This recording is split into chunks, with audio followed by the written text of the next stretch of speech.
June 28, 2024, the day the unipolar moment died. Let me tell you about the moment I realized the American century was over, not with a bang, but with a press release. It was a Friday afternoon, the kind of slow news day when most of the world was already mentally checked out for the weekend. The White House had just issued a terse statement condemning Venezuela's latest, the deployment of Russian military advisors to a key oil refinery near the Colombian border, coupled with a public announcement that Caracas would no longer recognize the legitimacy of the US-backed opposition government. Standard fare, right? Another day, another Latin American country thumbing its nose at Washington. But then I read the fine PR buried in the Venezuelan Foreign Ministry's response was a single, devastating: the Bolivarian Republic of Venezuela reserves the right to invoke Article 5 of the Russia-Venezuela Mutual Defense Treaty in the event of any foreign aggression, including economic coercion. That's when it hit me. This wasn't just another diplomatic spat. This was Venezuela, broke, sanctioned to hell, its economy in tatters, drawing a red line in the sand and daring the United States to cross it. And not just any red line. A nuclear red line. I've spent the last 30 years studying great power competition, from the Cold War's endgame to the rise of China, from the unipolar moment's hubris to its inevitable unraveling. And if there's one thing I've learned, it's that empires don't collapse because their enemies are strong. They collapse because their leaders refuse to accept that the world has changed. The US still acts like it's 1999, when NATO could bomb Belgrade with impunity and Russia was too weak to do anything but cede. But the world in 2024 doesn't work that way anymore. And Venezuela just proved it. Now, the official story, what you'll hear on CNN, read in the New York Times, or see in the White House briefing room, goes something like: Venezuela is a rogue state, a dictatorship propped up by Russian and Chinese cash, thumbing its nose at democracy while its people starve. The US has a moral obligation to support the legitimate opposition, led by the US-educated Juan Guaidó, who was recognized as interim president by over 50 countries. The sanctions? Necessary to pressure Nicolas Maduro into holding free and fair elections. The military posturing? Just deterrence, a way to keep Maduro from lashing out. And the Russian advisors? A bluff. Venezuela is too weak to resist if the US really wanted to push. The data seems to back this up. Venezuela's GDP has shrunk by 75% since 2013. Oil production, once the lifeblood of its economy, has collapsed from 3.5 million barrels per day to barely 700,000. Hyperinflation has made the bolivar worthless. Millions have fled the country. By all conventional metrics, Venezuela is a failed state. And failed states don't draw red lines. They beg for mercy. But here's the problem with this: it assumes that power in the 21st century is still measured in GDP and aircraft carriers. It assumes that because Venezuela is weak economically, it's weak geopolitically. And that, my friends, is a fatal mistake. Because what the official story leaves out is that Venezuela isn't just a country anymore. It's a battleground, the front line of a new Cold War, where the rules of engagement have fundamentally changed. And Maduro, for all his flaws, understands something that Washington refuses to in this new era: weakness can be a weapon if you know how to wield it. Let me explain. The hidden why Venezuela isn't bluffing. The first thing you need to understand is that Venezuela's defiance isn't just about Maduro's ego. It's about leverage. And the leverage comes from three places that the US has systematically underestimated. 1. The sanctions: how economic warfare backfired. For years, the US has treated sanctions like a magic wand: wave them at a regime you don't like, and poof, the economy collapses, the people rise up, and the government falls. It worked in Iran. It worked in Libya. It even worked in apartheid South Africa. But Venezuela? Venezuela is different. Here's the dirty little secret about: they only work if the target country is isolated. If it has powerful friends willing to break the blockade, sanctions become a tool of strategic dependency, not weakness, but control. Take oil. The US thought it could strangle Venezuela's economy by banning its oil exports. And for a while, it worked. Production plummeted. But then two things happened. First, China and India, both hungry for cheap oil, stepped in, buying Venezuelan crude at a discount and paying in yuan or rupees, bypassing the dollar. Second, Russia and Iran, both under U.S. sanctions themselves, began helping Venezuela evade the blockade. Russian tankers started shipping Venezuelan oil to Asia under false flags. Iranian technicians arrived to repair Venezuela's refineries. And suddenly, the sanctions weren't just failing, they were backfiring. Because now, Venezuela isn't just selling oil. It's trading it. And the trade isn't just economic. It's geopolitical. Every barrel Venezuela sells to China is a barrel that doesn't come from the Middle East, where the US still calls the shots. Every deal with Russia is a deal that weakens the dollar's dominance. And every time Venezuela evades sanctions, it proves that the US economic weapon isn't as powerful as it used to be. This is what I call the sanctions paradox. The more the US tightens the noose, the more it forces Venezuela into the arms of its adversaries. And the more Venezuela integrates into the Russia-China-Iran axis, the harder it becomes for the US to dislodge it without risking a wider war. 2. The Russia a nuclear umbrella over Caracas. Now, let's talk about those Russian military advisors. The US dismisses them as a sideshow, just a few hundred contractors and trainers, nothing to worry about. But that's not how the Kremlin sees it. Here's what's really Russia isn't just sending advisors. It's embedding them. Not just in military bases, but in key economic infrastructure, oil refineries, power plants, telecommunications networks. And it's doing this under the legal cover of the 2020 Russia-Venezuela Mutual Defense Treaty, which includes a collective defense clause modeled on NATO's Article 5. Now, let me be, I'm not saying Russia would nuke Miami if the US invaded Venezuela. But I am saying that Moscow has made it clear that any attack on Venezuelan infrastructure where Russian personnel are present would be considered an attack on Russia itself. And that changes the calculus entirely. Because here's the thing about nuclear: it doesn't require a credible threat. It only requires an ambiguous one. If the US can't be 100% sure that Russia wouldn't respond to an attack on Venezuela, then the risk of escalation becomes too high to justify the operation. And that's exactly the position the US is in now. This is how the weak deter the strong. Not by matching their military power, but by making the cost of action unpredictable. And it's a playbook Russia has used before, in Syria, in Ukraine, even in the Arctic. The US calls it hybrid warfare. I call it asymmetric deterrence. And it's working. 3. The China the silent bankroller. While Russia provides the military muscle, China provides the economic lifeline. And this is where the US really dropped the ball. For years, the US assumed that China's interest in Venezuela was purely transactional: cheap oil, a few infrastructure projects, nothing more.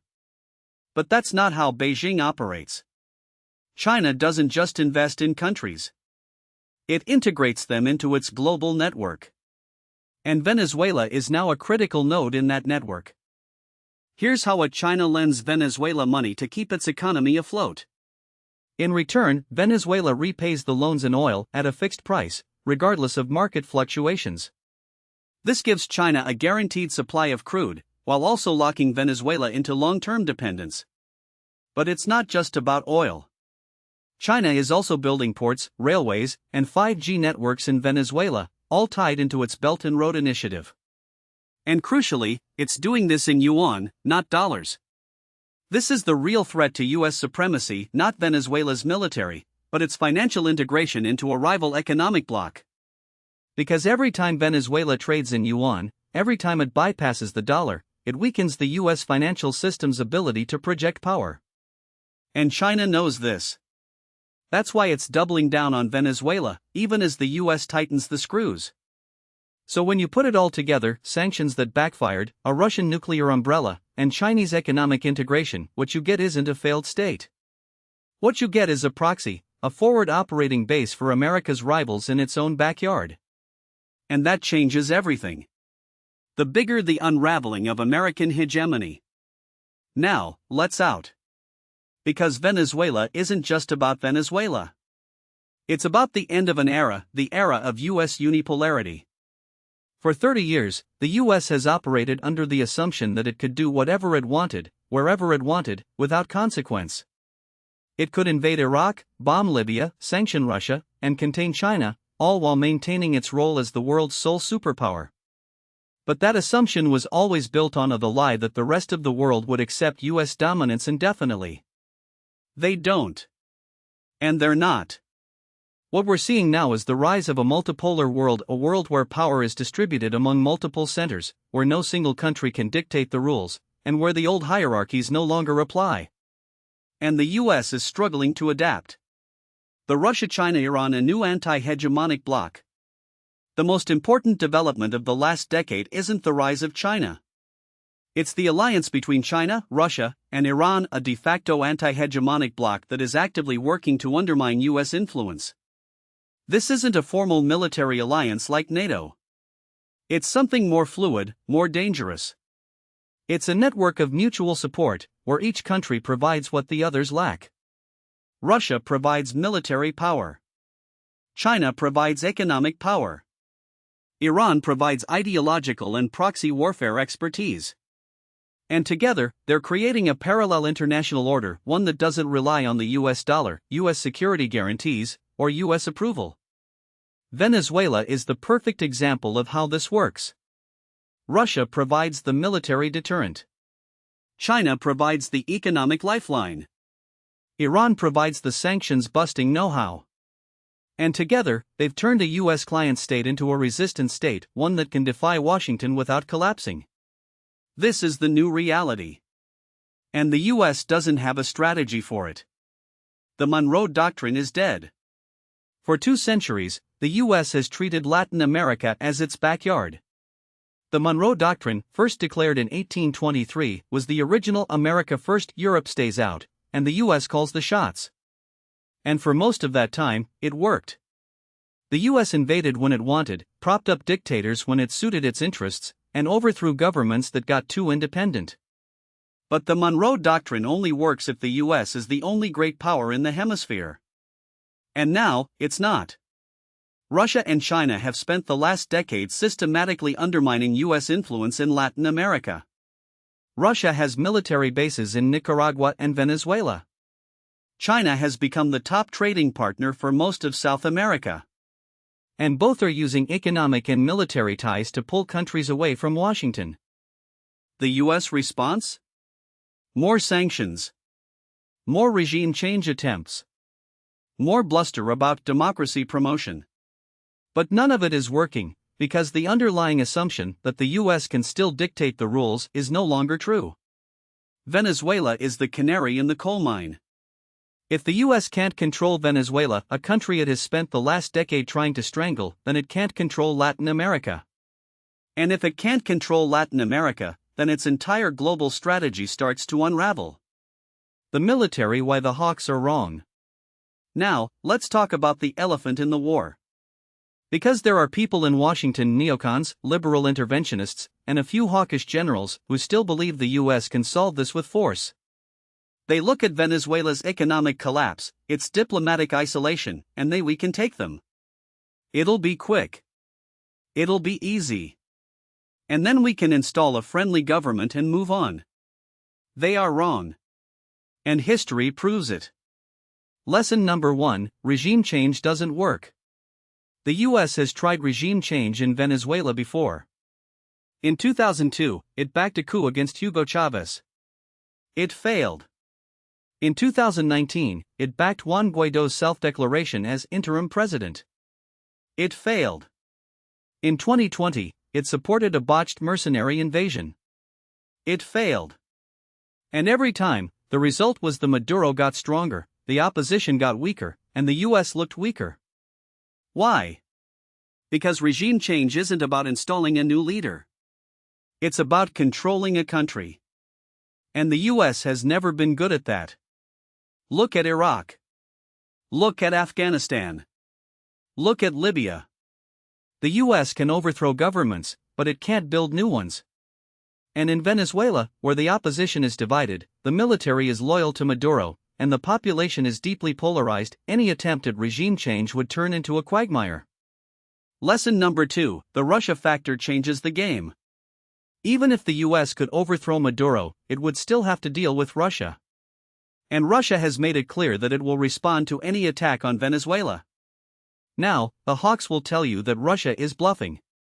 That Putin won't risk a war with the US over Venezuela. And maybe they're right. But here's the thing about nuclear: you don't get to call their bluff. Because if you're wrong, the consequences are existential. The US has never fought a war against a nuclear-armed adversary. Not in Korea. Not in Vietnam. Not in the Cold War. Because the risk of escalation is too high. And Venezuela is the first time since the Cuban Missile Crisis that the US has faced a nuclear-armed adversary in its own hemisphere. This isn't Iraq. This isn't Libya. This is a country with a nuclear guarantee. And that changes everything. Lesson number 3: the cost of failure is catastrophic. Let's say the US invades Venezuela. Let's say it succeeds in overthrowing Maduro. What then? First, the country collapses into chaos. The military fractures. The opposition splinters. The economy, already in ruins, implodes.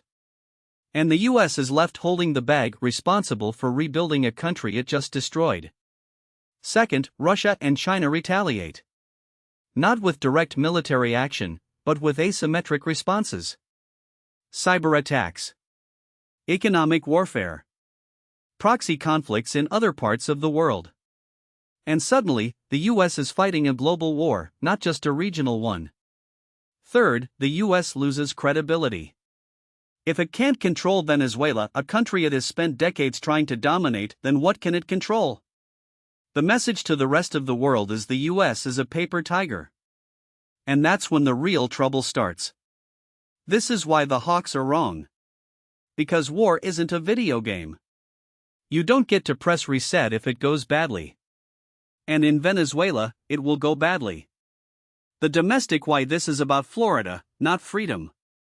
Now, let's talk about the real reason the US is so obsessed with Venezuela. It's not about democracy. It's not about human rights. It's about Florida.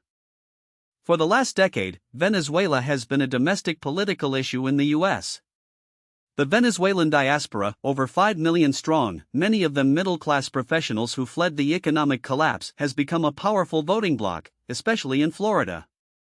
And Florida, as we all know, is the ultimate swing state. Both parties know this. That's why Trump ramped up sanctions on Venezuela. That's why Biden kept them in place. That's why every election cycle, we hear the same rhetoric about restoring democracy in Caracas. Because in Washington, Venezuela isn't a foreign policy issue. It's a voting issue. And that's a problem. Because when foreign policy is driven by domestic politics, you get bad strategy. The US has spent the last decade treating Venezuela like a political football, ramping up pressure when it needs to win Florida, easing off when it doesn't. But foreign policy doesn't work like that. You can't turn sanctions on and off like a faucet. You can't threaten war one day and then back down the end because the rest of the world remembers. And they adjust their strategies accordingly. That's why Venezuela has been able to play the US like a fiddle. Because Washington's Venezuela policy isn't about Venezuela. It's about Florida. And Maduro knows it. What happens next? 3 scenarios. So where do we go from here? Let's game out the possibilities. Scenario 1, the US backs down. In this scenario, the US finally accepts that it can't control Venezuela. It lifts some sanctions. It reopens diplomatic channels. It stops pretending that Guaidó is the legitimate president. And it starts treating Venezuela like a sovereign nation rather than a domestic political prop. This is the most likely outcome, though not because Washington suddenly grows a conscience. No, it's because the math simply doesn't add up anymore. The cost of maintaining the status quo economically, diplomatically, and now militarily has begun to outweigh the benefits. Florida's electoral college votes are still important, but not important enough to justify a forever war in the Caribbean, especially when the rest of Latin America is openly laughing at US policy. Now, what most people don't realize is that this scenario isn't just about Venezuela. It's about the entire architecture of U.S. hegemony in the Western Hemisphere. For decades, the Monroe Doctrine wasn't just a policy, it was an assumption. The idea that the U.S. could dictate terms to its neighbors was so ingrained that no one in Washington even bothered to question it. But that assumption is crumbling, and Venezuela is the first major crack in the facade. If the U.S. backs down here, it sends a signal to every other country in that the era of unchallenged U.S. dominance is over. Brazil, Mexico, Argentina, they'll all start testing the limits. And that's when things get interesting. Scenario 2, escalation without war. This is the scenario that keeps me up at night. Not because it's the most likely, but because it's the most dangerous. Here, the U.S. doubles down on its failed strategy, but stops just short of direct military intervention. We're talking about more sanctions, more covert operations, more proxy conflicts, all designed to squeeze Venezuela until it breaks. The problem? It won't work.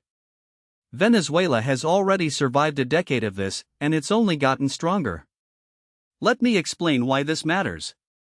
The U.S. has a long history of thinking it can strangle countries into submission. Cuba is the classic example, 6 decades of sanctions, and the Castros are still standing. Iran is another. Venezuela is following the same playbook, but with it it's not just surviving, it's adapting. Maduro has built a parallel economy, deepened ties with China and Russia, and turned U.S. sanctions into a rallying cry for nationalism. Every time the U.S. tightens the noose, Venezuela tightens its alliances with America's rivals. And here's the uncomfortable: the more the U.S. escalates, the more it pushes Venezuela into the arms of its enemies. Russia is already supplying advanced air defense systems. China is investing billions in Venezuelan oil and infrastructure. Iran is helping with refining and drone technology.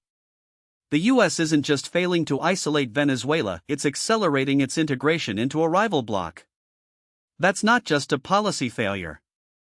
That's a geopolitical disaster. Scenario 3, the unthinkable, direct military intervention. This is the scenario that the hawks in Washington whisper about over drinks at the Army-Navy Club. The one where the U.S. finally says enough and sends in the Marines. It's also the scenario that would be an unmitigated catastrophe. Let's be: Venezuela is not Grenada. It's not AMA. It's not even Iraq. Venezuela has a population of 28 million, a standing army of 120,000, and a geography that makes Afghanistan look like a walk in the park. The country is vast, mountainous, and covered in dense jungle. Its military, while not as well equipped as the U.S., is battle-hardened from years of internal conflict and has been training for asymmetrical warfare. And unlike Iraq in 2003, Venezuela has powerful allies who have made it clear they will not stand idly by. Russia has already deployed military advisors and advanced S-300 air defense systems. China has warned that any U.S. intervention would have serious consequences. Even Iran, half a world away, has signaled it would support Venezuela in a conflict. Now, I'm not saying Russia or China would directly intervene, though they might, but they don't have to.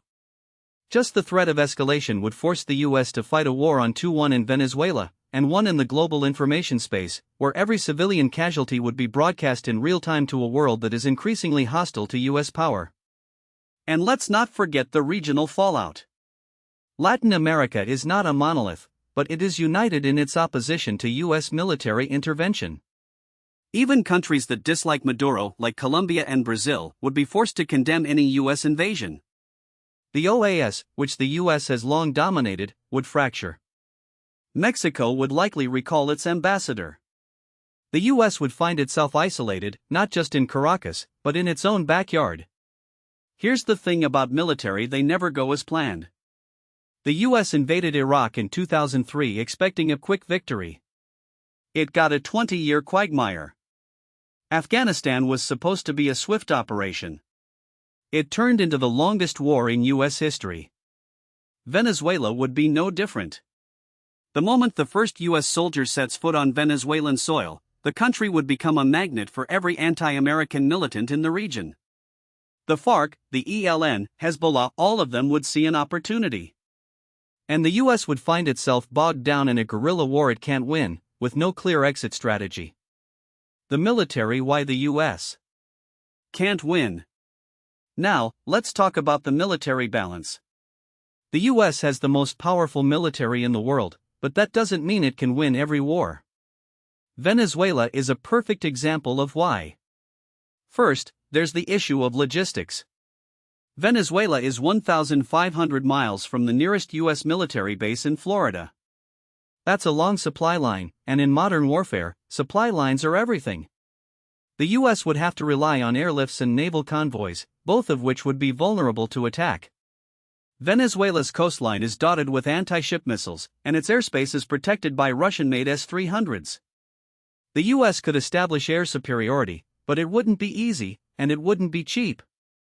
Second, there's the issue of terrain. Venezuela is not a desert.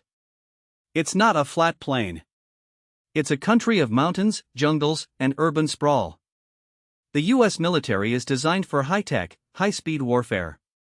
It's not designed for counterinsurgency in dense urban environments. The last time the US fought a war in a city, it was Mosul in 2017. The battle lasted 9 months, destroyed half the city, and killed thousands of civilians. Now imagine that, but in Caracas, a city of 3 million people, with a population that is already deeply hostile to the US. Third, there's the issue of morale. The US military is stretched thin. It's still recovering from Afghanistan and Iraq. It's dealing with recruitment shortfalls, low morale, and a public that is increasingly skeptical of foreign wars. The idea that the US could launch a major invasion of Venezuela without a draft is laughable. And even if it did, the political backlash would be immediate. Remember, the US hasn't fought a major war without a draft since Vietnam. And Vietnam ended in disaster. Finally, there's the issue of objectives. What is the US even trying to achieve in Venezuela? Regime change? That's been the goal for 20 years, and it hasn't worked. If the US invades, it would have to occupy the country indefinitely to prevent chaos. And that's assuming the Venezuelan military doesn't fracture and turn on itself. The last time the US tried to occupy a Latin American country, it was Haiti in 1994. That mission was supposed to last 6 months. It lasted 19 years. The broader geopolitical why this is bigger than Venezuela. Now, let's out. Because Venezuela isn't just about Venezuela. It's about the end of an era. For the last 30 years, the US has operated under the assumption that it could shape the world in its image. It could invade countries, overthrow governments, and impose its will with impunity. That era is over. The world is multipolar now, and the US is no longer the only game in town. China and Russia have spent the last decade building alternative institutions, the Belt and Road Initiative, the BRICS Bank, the Shanghai Cooperation Organization. They've created a parallel financial system that allows countries like Venezuela to bypass US sanctions. They've developed military technologies that can challenge US dominance. And they've done something even more, they've given countries like Venezuela a choice. For decades, the US could dictate terms because it was the only option. If you wanted security, you went to Washington. If you wanted investment, you went to Washington. If you wanted to avoid sanctions, you went to Washington. But now, there are other options. China offers investment without conditions. Russia offers security without lectures. Iran offers technology without moralizing. And that's the real reason the US is struggling in Venezuela. It's not just that Maduro is a tough opponent. It's that the world has changed, and the US hasn't adapted. It's still trying to play by the old rules, in a game where the rules have changed. The uncomfortable truth is that the US is no longer the sole superpower. It's still the most powerful country in the world, but it's not the only one. And in a multipolar world, countries like Venezuela have more leverage than ever before. They can play the US off against China. They can play China off against Russia. They can forge their own path, without asking for permission. That's why Venezuela is such a big deal. It's not just a failed state in the Caribbean. It's a test case for the New World Order. And right now, the US is failing the test. Now, what most people don't realize is that this shift isn't just happening in Caracas or Moscow, it's happening in Washington too. The US political establishment is still operating under the delusion that the post-Cold War order is salvageable, that if they just tighten the screws a little more, the world will fall back in line.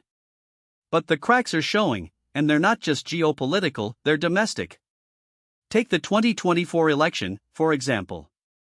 You'd think that after 2 decades of failed wars, economic stagnation, and a pandemic that exposed the fragility of American institutions, the political class would be scrambling for a new playbook. Instead, we're watching the same old script play: Democrats doubling down on moralizing interventionism, Republicans flirting with isolationism but incapable of articulating a coherent alternative. Neither side has a real answer for how to navigate a world where the US is no longer the undisputed hegemon. Let me explain why this matters. The US has spent the last 30 years outsourcing its foreign policy to a bipartisan consensus that assumes American dominance is both inevitable and desirable. That consensus is now unraveling, and the domestic consequences are just as destabilizing as the geopolitical ones. The American public is exhausted. They're tired of endless wars, tired of seeing their tax dollars funneled into conflicts that don't make them safer, tired of a political class that treats foreign policy as a morality play rather than a strategic calculation. You can see it in the polling. A 2023 Chicago Council on Global Affairs survey found that 70% of Americans believe the US should stay out of other countries' internal conflicts, a number that's been steadily rising since the Iraq War. Even more telling, 62% of Republicans and 53% of Democrats now say the US should focus on its own problems rather than trying to solve the world's. That's not isolationism, it's exhaustion. And it's a direct challenge to the Washington foreign policy blob that still treats American primacy as an article of faith. Here's the uncomfortable: the US is running out of time to adapt. The world isn't waiting for Washington to figure out its next move. While the US was busy debating whether to sanction Venezuela or invade it, China was signing a 25-year cooperation agreement with Iran, Russia was extending its influence in Africa, and the BRICS bloc was adding 6 new members, including Saudi Arabia and the UAE. These aren't abstract developments. They're concrete shifts in the global balance of power, and they're happening whether the US likes it or not. Now, let's talk about the domestic political dimensions of this. The US foreign policy establishment is deeply divided, but not in the way most people think. It's not just hawks versus doves, it's a generational and ideological split between those who still believe in American exceptionalism and those who recognize that the world has moved on. The problem is that the latter group is still a minority in Washington. Most of the people making foreign policy today came of age during the unipolar moment, and they can't or won't accept that their playbook is obsolete. Take Jake Sullivan, Biden's national security advisor. In a 2023 speech at the Brookings Institution, he laid out what he called a foreign policy for the middle class, arguing that the US needed to focus on domestic renewal while still maintaining its global leadership. It was a noble sentiment, but it was also a contradiction. You can't have both. The US can't rebuild its infrastructure, revitalize its manufacturing base, and reduce inequality while also maintaining 800 military bases around the world and policing every regional conflict. The math doesn't add up. And that's the real problem. The US is trying to have its cake and eat it too. It wants to pivot to Asia to contain China, but it can't afford to abandon Europe or the Middle East. It wants to sanction Venezuela and Iran, but it can't stop China from filling the void. It wants to lecture the world about democracy, but it can't even get its own house in order. The result is a foreign policy that's reactive, inconsistent, and increasingly ineffective. Now, let's project some scenarios. If the US continues on its current path, we're looking at a slow but steady erosion of its influence. The dollar's dominance will weaken as more countries trade in their own currencies. The US military will find itself stretched thin, unable to respond to multiple crises at once. And the American public will grow even more disillusioned, leading to a backlash that could swing the pendulum toward genuine isolationism or worse, a reckless overcorrection. But there's another possibility. The US could accept that the world is multipolar and adjust its strategy accordingly. It could focus on strengthening its alliances in ways that don't rely on coercion. It could invest in diplomacy, trade, and technology rather than military interventions. It could recognize that countries like Venezuela aren't just pawns in a geopolitical game, they're sovereign nations with their own interests and agency. The question is whether the US political class is capable of that kind of self-reflection. Right now, the signs aren't encouraging. The 2024 election is shaping up to be a referendum on everything but foreign policy, which is exactly the wrong approach. The world isn't going to wait for the US to sort out its domestic dysfunction. It's moving on, with or without Washington. And that's the real lesson from Venezuela. It's not just that the US is losing influence, it's that it's losing relevance. The longer Washington clings to the old playbook, the more marginalized it will become. The multipolar world isn't coming. It's already here. The only question is whether the US will adapt or be left behind. Now, what most people don't realize is that this isn't just about Venezuela or even Latin America.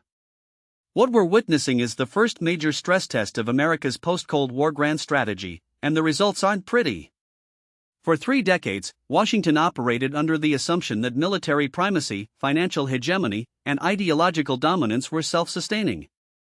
That if you controlled the world's reserve currency, patrolled the global commons with carrier strike groups, and framed every conflict as a battle between democracy and authoritarianism, the system would perpetuate itself indefinitely. But grand strategies, like empires, have shelf lives.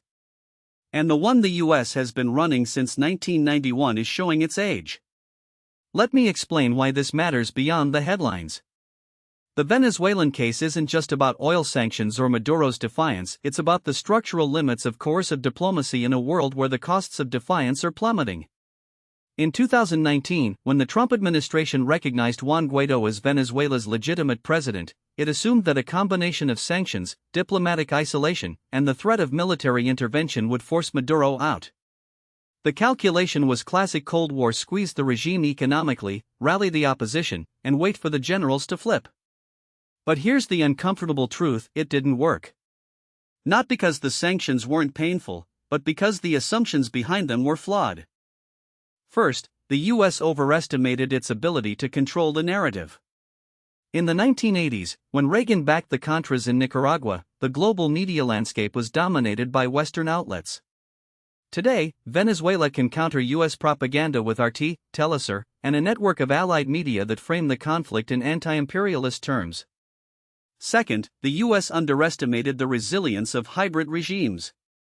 Maduro's government isn't a classic dictatorship, it's a survivalist state that has adapted to sanctions by deepening ties with China, Russia, and Iran, diversifying its economy away from oil, and using digital currency to bypass the dollar. Third, and most critically, the US misjudged the shifting balance of power. In the 1990s, when the US bombed Serbia or invaded AMA, there was no credible alternative to American leadership. Today, China offers infrastructure loans without political conditions, Russia provides security guarantees without lectures on human rights, and even regional powers like Turkey and Saudi Arabia are hedging their bets. Here's where the grand strategy analysis gets interesting. The US has 3 broad options, each with profound implications. The first is doubling down on hegemony, what I call the Fortress America approach. This would mean escalating sanctions, exiting military bases in Latin America, and treating every defiant state as a national security threat. The problem? It's unsustainable. The US already spends more on defense than the next 10 countries combined, and yet it can't even secure its own borders. The Pentagon's 2022 National Defense Strategy identified China as the pacing challenge, but the US is still bogged down in the Middle East, still policing Europe, and still trying to contain Russia. If Washington goes all in on containment, it risks overstretch. Remember the 1970s? The US was humiliated in Vietnam, the dollar was under pressure, and the Soviet Union was on the march. The result was stagflation, social unrest, and a crisis of confidence. We could be heading for a 21st century version of that. The second option is managed decline, a strategic retrenchment that accepts multipolarity but seeks to shape it. This would mean reducing military commitments, focusing on core alliances, and using economic statecraft to compete with China. The Biden administration's Indo-Pacific strategy is a step in this direction, but it's half-hearted. The US is still trying to contain China in the South China Sea while also sanctioning Russia, supporting Ukraine, and maintaining a global network of bases. That's not retrenchment, that's business as usual with a new label. For this to work, the US would need to make hard. Do we really need 800 military bases worldwide? Can we afford to keep treating every regional power as a client state? And can we accept that countries like Venezuela, Iran, and even Saudi Arabia will pursue their own interests, even if they don't align with ours? The third option is the most a new grand strategy based on competitive coexistence. This would mean acknowledging that the US can't and shouldn't police the world, but it can still shape the international order by offering a compelling alternative to Chinese and Russian models. Think of it as a 21st century version of Nixon's détente, but with a focus on economic and technological competition rather than military confrontation. The US would need to invest in its own infrastructure, education, and innovation, rebuild its manufacturing base, and offer developing countries a better deal than China's Belt and Road Initiative. It would also mean accepting that some countries will align with Beijing or Moscow, and that's okay, as long as they don't threaten core US interests. Now, here's the none of these options are being seriously debated in Washington. The foreign policy establishment is still trapped in the post-9/11 mindset, where every problem is a nail and the military is the hammer. The 2024 election is a perfect example. Trump's foreign policy is a mix of isolationism and transactionalism, while Biden's is a return to the liberal internationalist playbook. Neither candidate is asking the fundamental: what is America's role in a world where it's no longer the sole superpower? How do we compete with China without bankrupting ourselves? And how do we reconcile our values with our interests? Let me give you a historical parallel. In the 1960s, Britain faced a similar crisis of decline. It had lost its empire, its economy was stagnant, and its military was overstretched. The debate in London was between those who wanted to cling to great power status and those who advocated for a more modest role.